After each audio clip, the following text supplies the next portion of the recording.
that gets right into the bloodline of, because it's the actual Anunnaki hybrid bloodline. This is going to mess people up because so many people throw the Anunnaki and the Nephilim under the proverbial bus of the ones behind all the secret societies and the oil and banking cabals, and, you know, skull and bones, and the ones behind all the world's miseries. And that's not the case at all. When you really find out the facts, and these are facts, that the oldest bloodline on this planet that comes from Atlantis became the Mound Builders of pre-America. And all of these mound sites are encoded with so much information, which we'll get into. So the Nephilim, and it is the lost tribe of Israel. I'm not religious in any aspect whatsoever, but we can get into that. There's DNA, new science evidence it's called haplogroup X2A. In 1998, they found this brand new DNA on this planet. It ain't that long ago. And the only place it existed was right now it's in 3% of the Native American Indians. I'm haplogroup X2A. I am Iroquois Seneca on my mother's and Erie Montauk on my father's. Montauk means pharaoh, though. Ding, ding, ding. We'll get into that. But,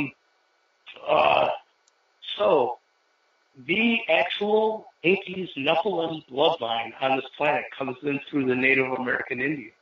What the hell does that have to do with the Illuminati? Matter of fact, the Native American Indians have suffered the worst at that evil machinery than any other race on this planet. The largest genocide on this planet was committed against the Native American Indians. But anyhow, so 3% of the Native American Indians have this haplogroup X2A. When you look in the past, these tall skeletal remains that have been removed out of these mound sites are also haplogroup X2A. But then as you go backwards in time, when you find the largest concentration of that new DNA type in the past, well, that's where it came from. It happens to be the hills of Galilee. This is the lost tribe of Israel, Sangreal, the Holy Grail bloodline. And I can tell you, they know this. That's what's funny is I've been taken in by now the Chief Golden White Eagle is the chief of the Sioux, Dakota, and he's been on the History Channel himself. He started what's called Star Knowledge Conferences. They all know they're Anunnaki descendants. It's not even a question to them. One of the grandmothers came up to me and she said, we're so glad that you're revealing the history of who the Mound Builders are, because we've known that they're the remnants of the Atlanteans for a very long time. What's interesting, this is exactly what Edgar Cayce said as well. You know, a lot of people know Edgar Cayce talked about, the Hall of Records under the Sphinx and, Atlantis, but they don't know. He said exactly what happened to the Atlanteans. He said Atlantis actually went out 3 earth changes. One was, I think, 51,000 years ago. One was 27,000 years ago. That one, he said, corresponds to the biblical flood, crustal displacement, so pole shift. And then 10,500 years ago was the last earth change that brought on the Ice Age, and it took out the rest of Atlantis. That time, for the first time, he said, is the Atlanteans went to the left and they came up into the bottom of the North American continent. The first beings that they met there were the Mayans. They taught them pyramid building and the Mayan calendar and whatnot. But they eventually, Edgar Cayce said, became known as the Mound Builders and intertwined mainly into the Iroquois tribe of Indians. So there's a lot happening in this field in the very near future, revealing who the Mound Builders truly are, because it's very interesting. Is Edgar Cayce didn't call them, he either called them the Atlanteans or the Pulsatians. And Poseidon is Inky. Inky was an Anunnaki, and it's weird for me to say, but I am that being here in these physical clothes. And it took them telling me that, and believe me, I don't take things like that lightly. I asked them, when I met them in 2008, they said, we've been known as the Anunnaki, and you have been known as Inky, the water bearer, in the past. I thought, there was no ancient aliens on TV at that time. I didn't even know what an Anunnaki was. So a little bit down the line, I asked them, I said, if you are who you say you are, and I am who you say I am, put the name Ia Inki into a crop circle. I can guarantee you I will take notice. I'm a student of the subject, and that'll be my confirmation. And my second thought was, what a stupid request. Imagine a big crop circle with Inki written in cursive, hold that proof. But I thought, well, then the next thought after that was, well, you'll figure it out. Figure out a cool way to do it. And I asked them as well, got cocky. I said, while you're at it, encode it with something only I would be able to decode. And 2 years went by, no magical crop circle showed up with the name Ia Inki in it. But sure enough, in 2011, it showed up. It was in Verona, Italy, I believe is the name. And this gets cool. First of all, it is encoded with ASCII binary code running around this crop circle. There's these rows of dot, dot, dot, dot. Some of them are filled in, some of them aren't. When you decode it, it says Ia space Inki. Are you familiar with that crop circle? Have you seen it? No. I'll send it to you. It's fascinating because it's so chock full of information. But that became a very special crop circle to me because I asked them to put the name Ia Inki into a crop circle. They did. But I was sitting there, these crystal discs I make. I don't even know how to explain them, but there's crystal discs that have a cymatic image in them, which cymatics is a new science that makes frequency visible. And as you know, I guess this might be a little premature to get into the 432 subject, but I created a disc from 4 octaves below 432 cymatics. It's just pure science. It's pumping frequency through water to having a camera that records what it is. Well, what 4 octaves below 432 put through this scientific equipment comes out with is it's based, like the whole middle of it is a perfect 7-pointed star. Well, the Inki crop circle is based off of a 7-pointed star. Then you find out the Cherokee Indians, which is part of the bloodline, their symbol for their whole tribe is a 7-pointed star. Go back to Babylon. The Babylonian world map that sits in a museum right now is based on a 7-pointed star.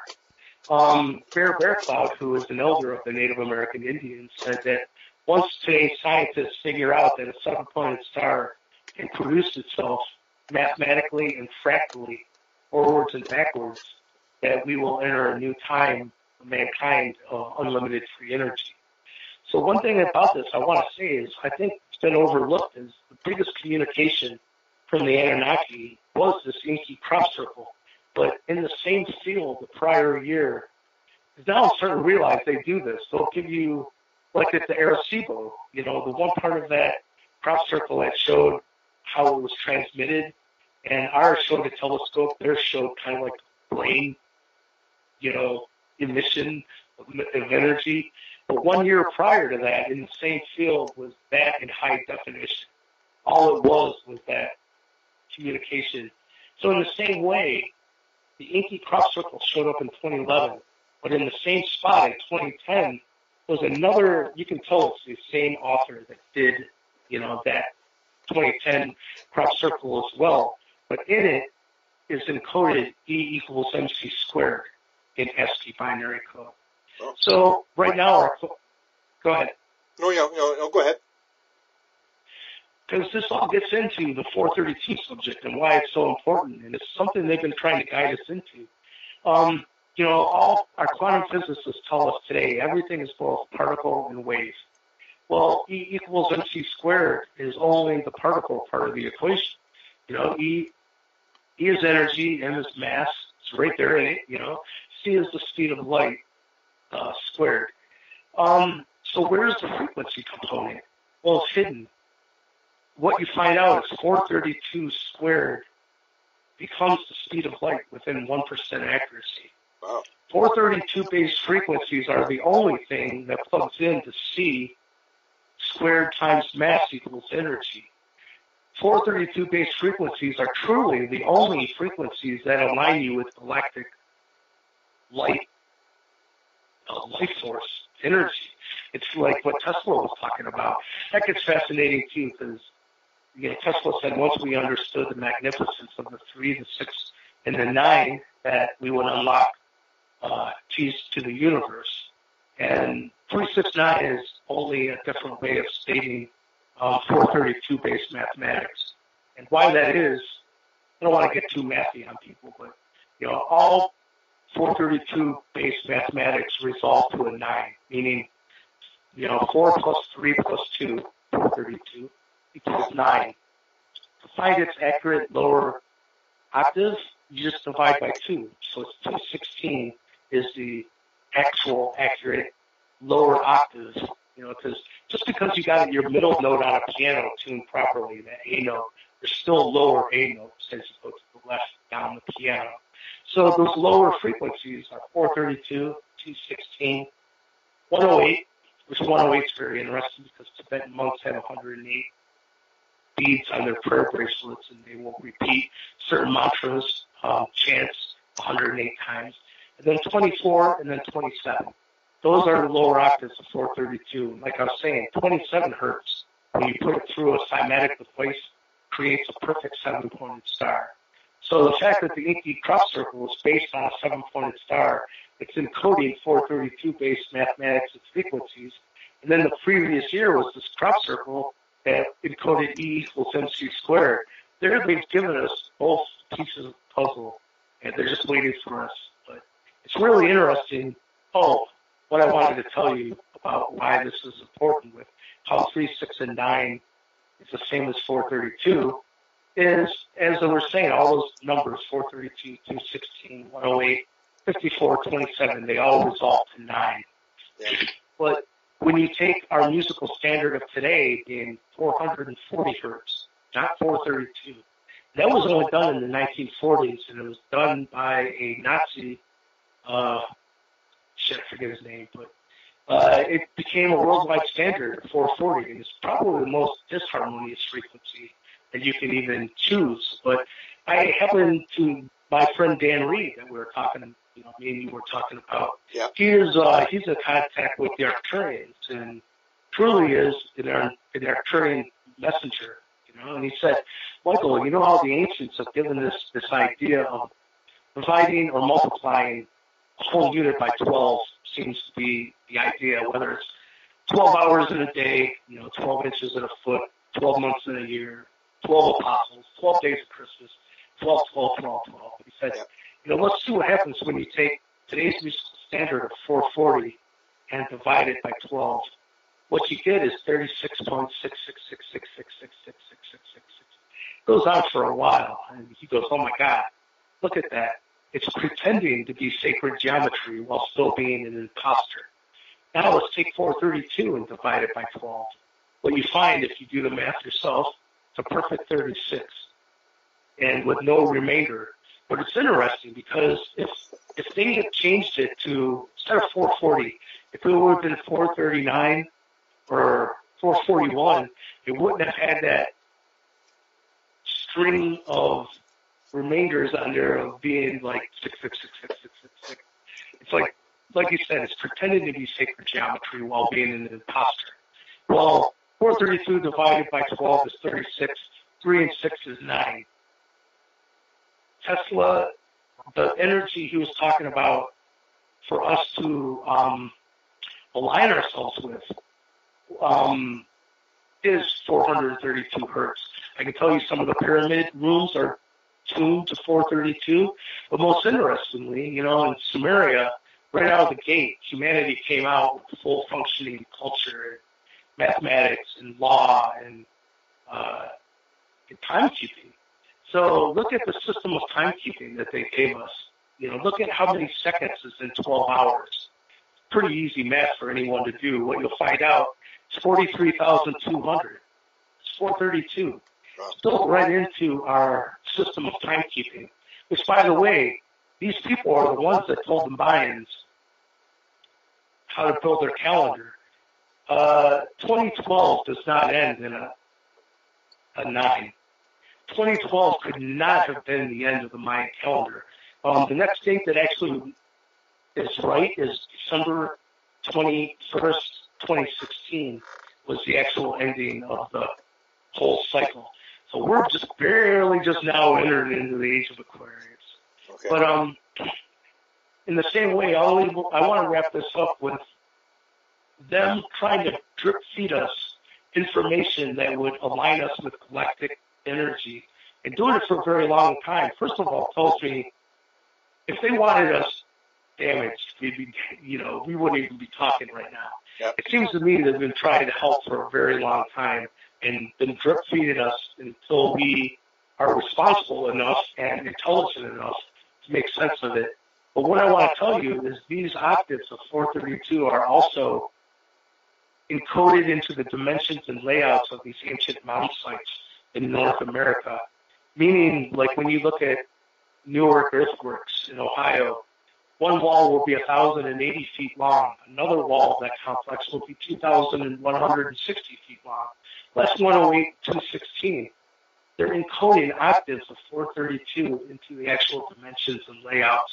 It's almost like these mound sites are not what people think. They're actually repositories of knowledge. They're like libraries. So I guess one of my big things is I just want to put the Anunnaki in a new light because I know how fear-based what it brings out of people. And I don't think the actual facts stand up to the bad rap that they've been getting or are getting. Interesting. And so you have the six people. So when Borden dies, you're on your own. You had to figure it out yourself. And how does Bigelow fit into this? Did he pick up on this? Did someone else pick up on this?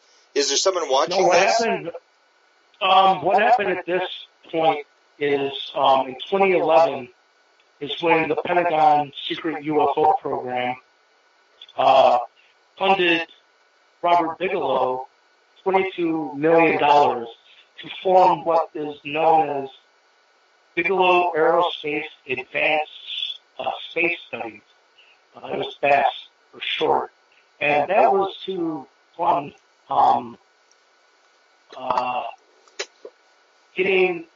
bringing in people who were like detectives for police departments, the best money could buy to look into the subject and look into people who had contact and looking into where there was hot spots happening. So in 2011, I was contacted by an investigator from Bigelow Aerospace. His name is Gary Hernandez. And interestingly enough, it was just pointed out to me recently that he does have a LinkedIn account now, and it clearly states on there he worked in classified projects for Bigelow Aerospace. It gives a time frame that he worked for them. Well, he contacted me in 2011 and said, "We know that what you're in contact with is the real deal because we've been studying it over the Skinwalker Ranch for the last 20 years.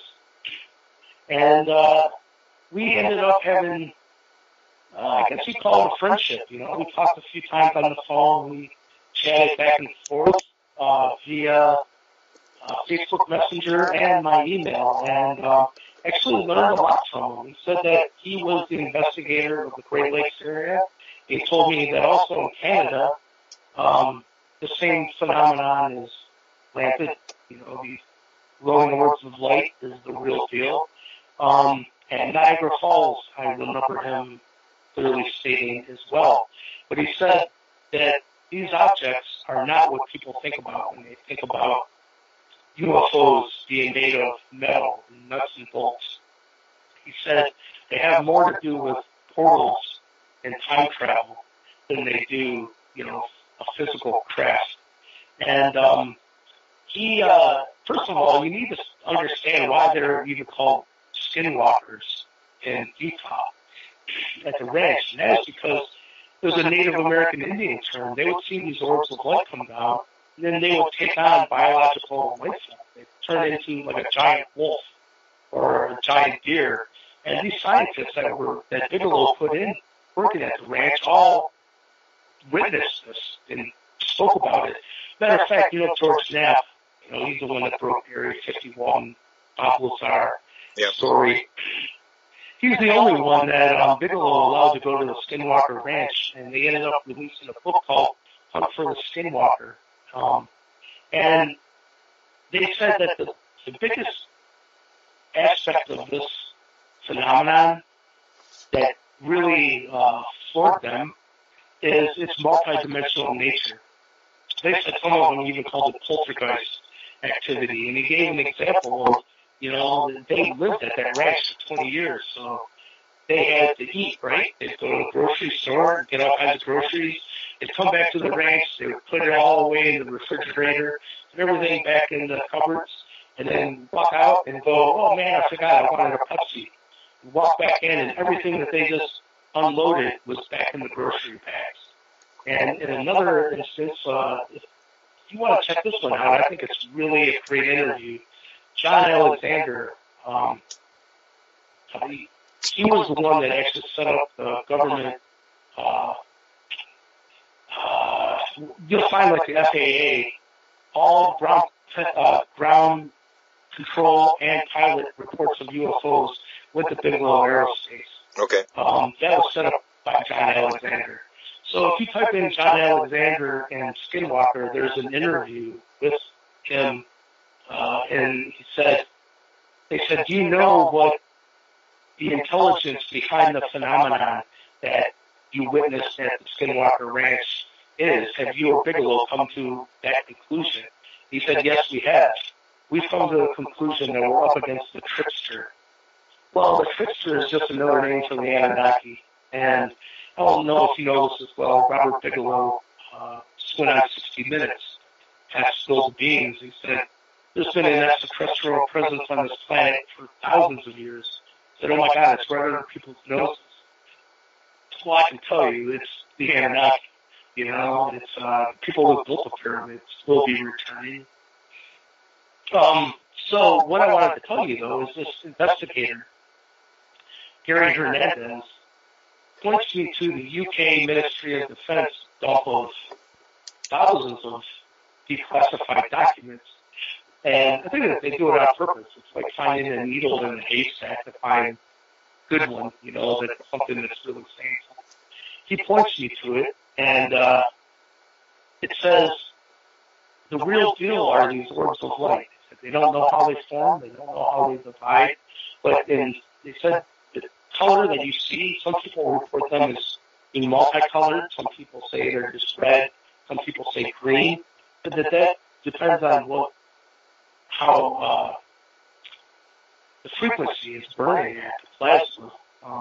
But it said in some process unknown to us that three of these orbs of light come together and form a huge triangular craft that then, accounts for these huge triangular craft we've seen worldwide right now. And so what I want to point out here is, this isn't my opinion. I'm telling you what I learned from Bigelow Aerospace, who was part of this UFO program for the Pentagon, and highest level source of knowledge for, on the subject, and the UK Ministry of Defense, saying this intelligence can become anything biological or technological in our physical reality. Well, that's a whole new ballpark, isn't it? To wrap your head around. Personally, too, this whole idea of Anunnaki being just like horny space dudes going around wanting to have sex with everything that they created, it doesn't really hold sway when you start to learn that these are super intelligent beings that are way above us on the evolutionary chart. But they keep telling me, there's no hierarchy in it. They said the acorn is no less significant than the giant oak will one day become creator's eyes. It's just, we all go through these phases. They just happen to be, in ninth grade, and we're getting out of kindergarten, you know. So Hernandez told you that? Gary Hernandez pointed me towards the UK Ministry of Defense, where in that documentation it states that these orbs of light could become a giant triangular craft. I have all this info saved. I'll get it to you. Yeah. So you can read the actual, because it was all released in Freedom of Information Act, and it's still available. And so he pointed me to the UK Ministry of Defense. I already knew that these orbs of light here over in Utah were being seen, taken on biological life form.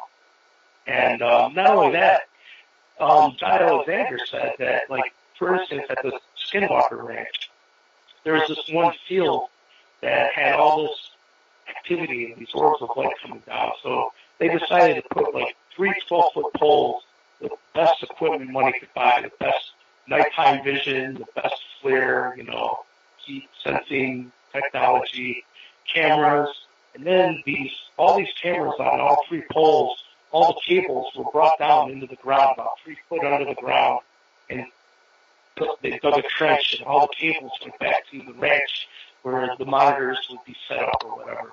They wanted to see if they could catch these orbs of light.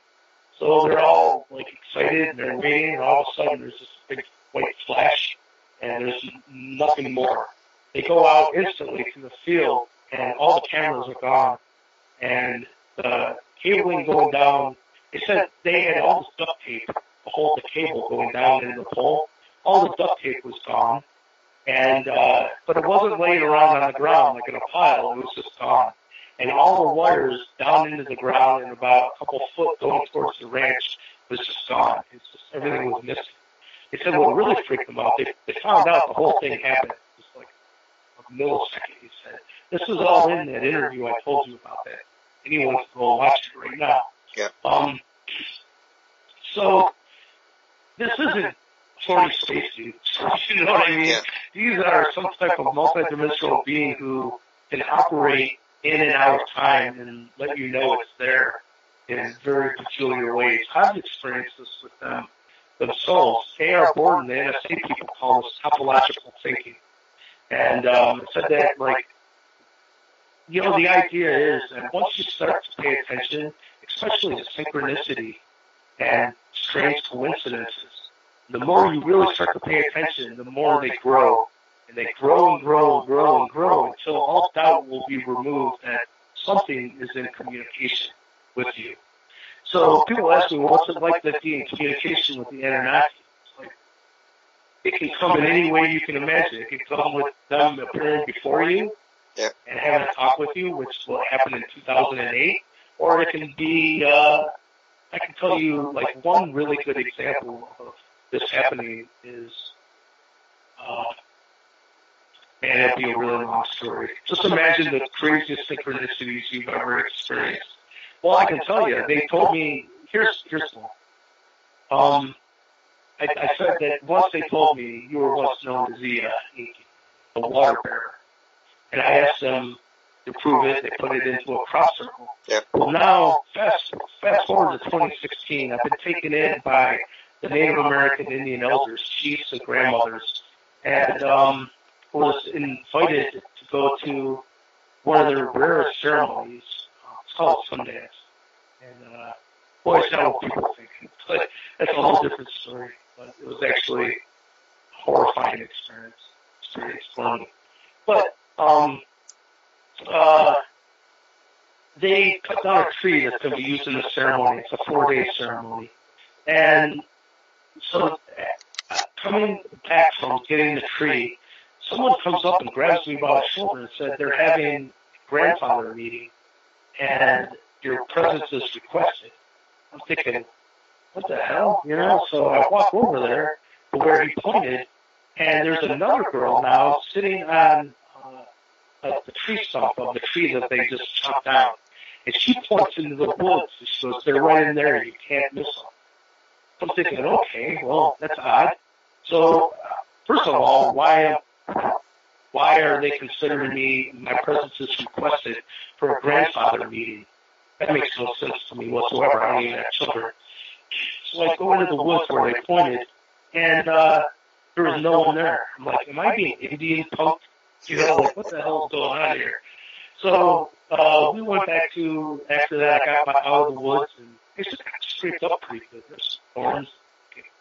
Get back to the Sundance grounds, and this little girl comes running up to me, and she goes, Spirit told me to tell you that the reason you didn't see the grandfathers is that they were in spirit form. Well, my jaw hit the floor. I was like, what? What did you just say? And she said, they told me to tell you they were in spirit form. And I went, how did you know about that? She said, Spirit told me. She skipped off. And at this point, I'm like, what the hell is going on, you know? So a little bit later, the grandmother, or people who know in the Native American Indian culture, the grandmothers, females, hold the highest level of authority. And so we were talking, and this lady comes up and talks for about 5 minutes. Afterwards, she goes, thank you for your time, grandmother. Is this your grandson? And she looks at her and goes, no, this is the grandfather. Well, again, I'm like, what the hell is going on? The end of the story is at the end of this night, one of the other grandmothers pulls up in her minivan, and she said, I'd like to take you for a ride, and I want to talk to you about something.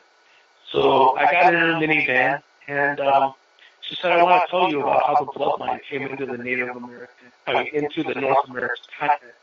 And so she said it'd be helpful if I brought up a map of the United States.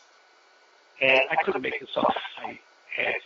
She wiped her hand over the inside of her windshield of her minivan, and like computer 3D printout of the United States, it was all red, looked like something from a Star Wars film, showed up over, like right inside of her windshield of her minivan. And she looked at me and she said, I know you can see it. Well, yeah, it's right there. You know what I mean? Yeah. So she proceeded to use that map for the next 15 minutes to show me how the bloodline went into the North American continent. And, you know, they would never overtax the land. They lived in harmony with, you know, Mother Nature. And so at the end of this, she said, I need to tell you about how, what's it called? The dialect of the Dakota and the Dakota tribes, which make up the Sioux. And she said in every tribe, the same word will end with, like in Dakota, it'll end in DA. In Lakota, the same word will end in LA. In Nakota, the same word will end in NA. So she said, let's use the word grandfather, for instance. And I'm thinking, oh, here we go again. Grandfather stuff, you know? Well, she tells me that the most ancient name for grandfather in Dakota is EADA. I'm like, oh shit, Gia, you know? Now all of a sudden, it was 7 years to get the confirmation of them telling me I was Ia to be actually recognized as grandfather Ia to the actual Native American Indian grandmothers and chiefs and elders. And, so that's interesting too, because I can tell you all of the family of the Anunnaki are here, and they're all around Native American Indian elders. I met my brother, Enlil, who is known as Yahweh. I asked him that too, by the way. You know what's really funny is I know this sounds crazy, you know, but I found out that the name Yahweh was known by the Cherokee and the Iroquois long before the First Testament of the Bible. And you find out the first 10 Commandments ever found on this planet was taken out of an earthbound in Newark, Ohio. It wasn't Egypt. The first menorah ever was in Ohio, built into a mound. There's been all kinds of ancient Hebrew found in these mound sites. So I find out that the name Yahweh was known, and Yahweh was known as the chief who sat in between these two councils of war and peace chiefs, and that he was the only one who held a seat on both sides, and he was known light and dark, if you want to look at it that way, or peace chiefs. And he was the only one. So now, go back to the ceremony that I was taken to, and the chief that overseen that whole ceremony, there was some serious testing going on to see if you were a clean vessel, if you know what I mean. Yeah. And once I passed the test, he said, first of all, he said, Michael, I'm so glad you didn't enter that dark circle. He said, Spirit looks at anyone who participates in these flesh and blood sacrifices as a prostitute. And he said, everything that's happening in there, they're doing it to themselves. Because they go into that circle and they won't eat or drink for 4 days. And I don't even know how that's possible. I witnessed it with my own 2 eyes. But, you know, while you're in there not eating or drinking, during the day you can't stop your feet moving while you're staring at the sun. And it was brutally hot.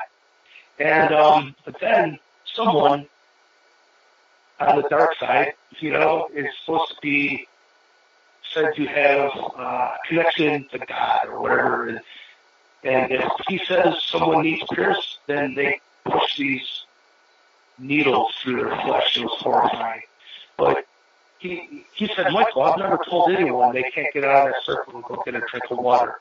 They're doing this to themselves. It's all about self-inflicted suffering through their own free will. He said, once you said no, that enacts your own free will cosmically. The dark can't ever touch you. You're free of it. But he said, you know, it was a serious learning lesson. But after all this time telling you this, as he said, Michael, I work with the 7 lords of light and the 7 lords of darkness. I'm the only one who sits in the middle and holds a seat on both sides. And I had never heard of this, but, you know, I had read the Emerald Tablets of Thoth in the past. And just kind of went, oh, that's interesting. Didn't really understand it, put it in the back of my mind. But I remember one of those tablets being called the 7 Lords. So I went, sure enough, it is. If anyone really wants to know what's going on, I would really recommend reading the Emerald Tablets of Thoth. But because of what this chief, the Sundance chief, told me, and what I later learned, that the name Yahweh was known long before First Testament of the Bible to the Cherokee and the Iroquois. The next time I seen him, me and him were together, man to man, just in his vehicle. And I said, listen, I know this is going to sound really crazy, and I hope it's not too blunt, but Spirit has led me to the understanding that you are Yahweh, Enlil, my brother. He said, yes, I've done some pretty messed up things. That was his first words. Wow. And I said, well, haven't we all? And he said, but no one knows who Yahweh or Enlil is anymore anyhow, so I just go by Chief. But what I want to tell you is this individual has been on the History Channel. And I don't want to just blow the whistle quite yet, but I know he knows it's coming.